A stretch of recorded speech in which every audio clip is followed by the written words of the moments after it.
Aujourd'hui, je vais parler d'un mot qui porte à confusion, que ce soit par rapport à sa prononciation ou bien par rapport à son sens.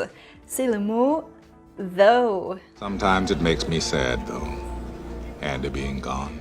Et donc, si tu as du mal à comprendre ce mot ou tu ne sais pas comment l'utiliser, reste avec moi et je vais t'aider à mieux comprendre.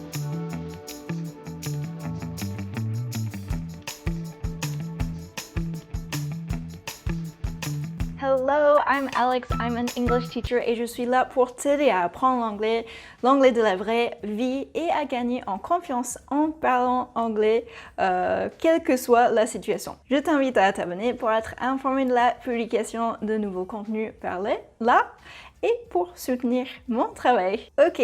On y va. Though, qu'est-ce que ça signifie? Alors, though est un adverbe qui peut avoir plusieurs significations en anglais. On va voir des exemples, pas de souci. Alors, ça va être surtout par rapport au contexte qu'on va voir le sens. Alors, parfois, though peut être utilisé pour indiquer une opposition ou une contradiction. Ou though peut également être utilisé pour exprimer l'idée de même si, bien que ou malgré. Il y a un peu ce côté opposition aussi. Comment ça?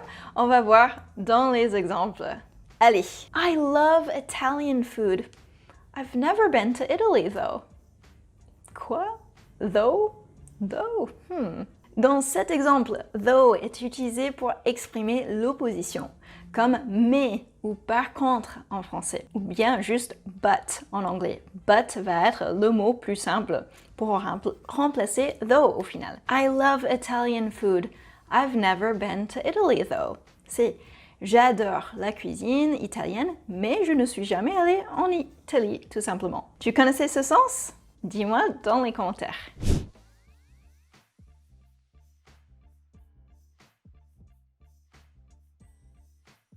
C'est le sens le plus utilisé, surtout à l'oral.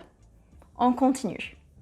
Si on utilise though au début de la phrase ou de l'idée, le sens change un peu. Ça veut dire même si ou malgré ou bien que. On va voir dans les exemples. Though he makes me angry sometimes, I like him a lot. Même s'il m'énerve parfois, je l'aime beaucoup. J'ai dit au début de la phrase ou de l'idée parce qu'on peut avoir cette même phrase, mais inversée, et le sens est pareil. Donc on peut avoir I like him a lot, though he makes me angry sometimes. En français, je l'aime beaucoup, même s'il m'énerve parfois.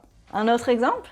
Though it was difficult to perform, the operation was a huge success. Malgré la difficulté à réaliser, l'opération a été un énorme succès. Tu vois un peu mieux maintenant?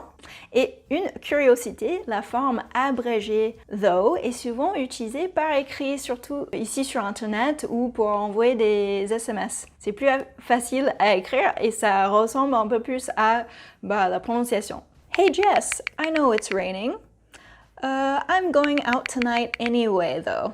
Hey Jess, je sais qu'il pleut, je sors ce soir dans tous les cas par contre. Alors mon défi pour toi, est-ce que tu arrives à écrire une phrase avec though dans les commentaires? J'ai hâte de lire vos phrases and see you next time!